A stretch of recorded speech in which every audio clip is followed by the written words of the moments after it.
ጤና ይስጥልን ውድ አድማጮቻችን፣ ለአሁን ያዘጋጀንላችሁ ፕሮግራም ይዘን ቀርበናል። አብራችሁን ቆዩ።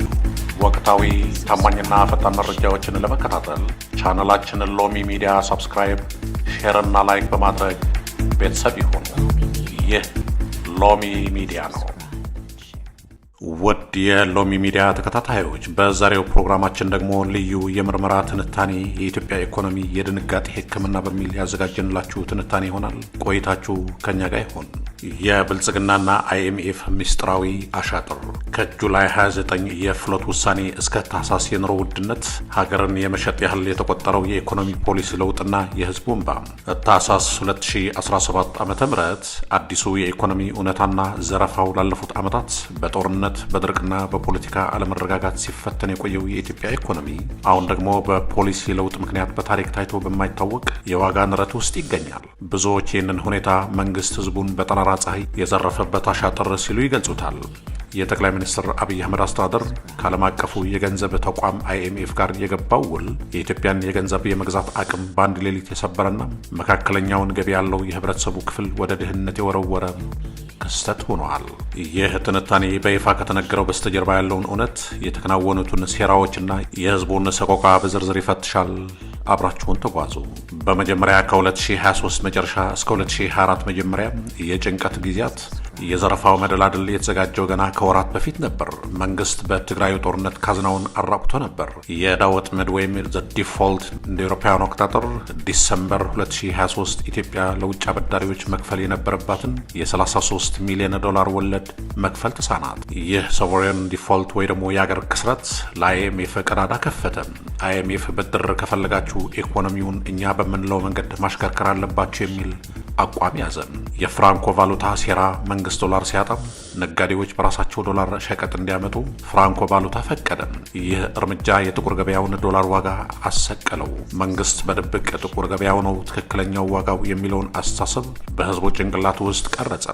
ይህም ለቀጣዩ የፍሎት እርምጃ ስነ ልቦናዊ ዝግጅት ነበር።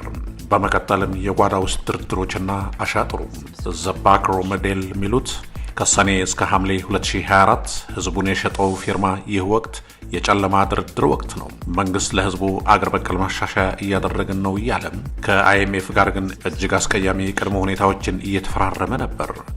የሽጉጥ በግንባር ድርድር ወይም ደግሞ ፈረንጆች እንደሚሉት ጋንቱ ዘሄድ ኔጎሽሽን አይኤምኤፍ ለኢትዮጵያ ባለስልጣናት ብርን በገበያ ካልተመናችሁ፣ ፍሎት ካላደረጋችሁ አንድም ሳንቲም አይለቀቅም አላቸው። መንግስት የፖለቲካ ህልውናውን ለማቆየት ሲል የህዝቡን የኑሮ ዋስትና አሳልፎ ሰጠና ሸጠ።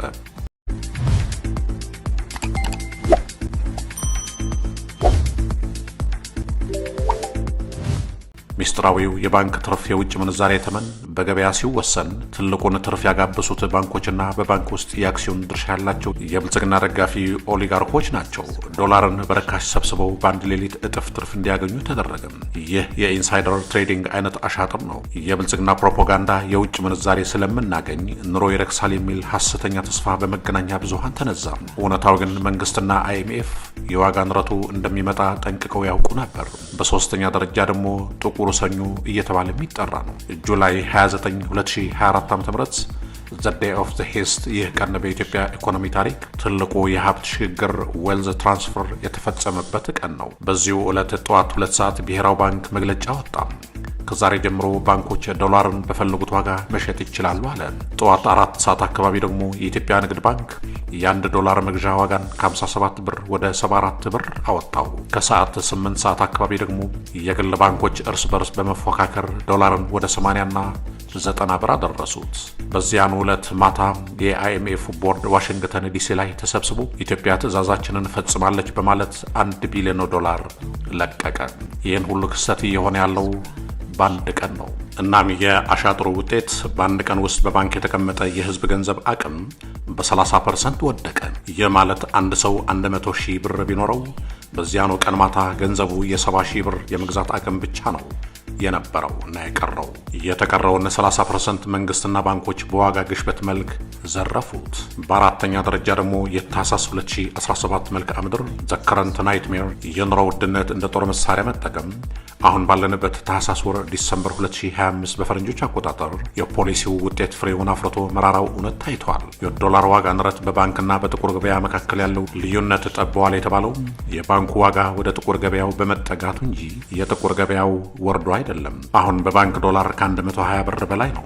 መድኃኒትና ሕክምና አብዛኛው መድኃኒት ከውጭ የሚገባ በመሆኑም ዋጋው ከ200% እስከ 300% ጨምሯል። ደም ግፊት፣ ስኳርና ካንሰር ህመምተኞች መድኃኒት መግዛት አቅቷቸው ለሞት እየተዳረጉ ነው።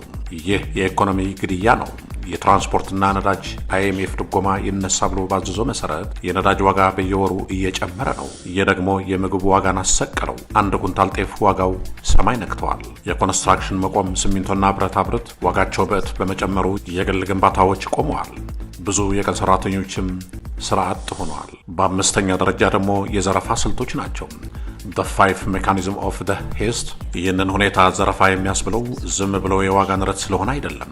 ስልታዊ በሆነ መንገድ ሀብት ከድሆች ወደ ሀብታሞች ስለተሸጋገረ ነው። የዋጋ ግሽበት ግብር ኢንፍሌሽን ታክስ መንግስት ታክስ እንደጨመረ ሳያውጅ በገንዘብ ዋጋ መቀነስ አማካኝነት የህዝቡን የመግዛት አቅም ቀማም። ይህ በኢኮኖሚክስ ሲታይ የማይታይ ግብር ይባላል። የደሞዝ አሻጥር የሸቀጦች ዋጋ በ100% ሲጨምር የመንግስት ሰራተኞች ደሞዝ ግን በትንሹ 0% ብቻ ነው የተሻሻለው ወይም አልተሻሻለም ለማለት ይቻላል።